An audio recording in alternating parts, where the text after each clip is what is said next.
Wilujeng tepang deui di pucuk ngora. Puisi anu bade diaoskeun dina deungeut ieu judulna Jadi RT.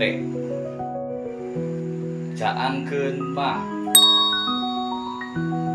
si Panco jadi RT di kampung bawah. Anu wargana laloba hutang. Nepi ka warga dararatang menta program bebas hutang.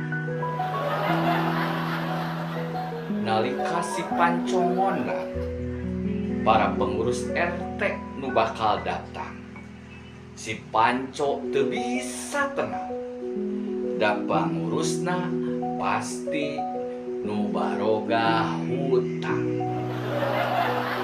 Wajib ngalaksanakeun program.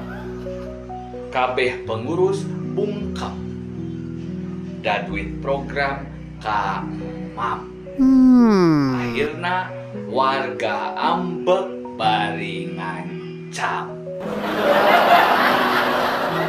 Maksud caangkeun tertib hutang amanah caang.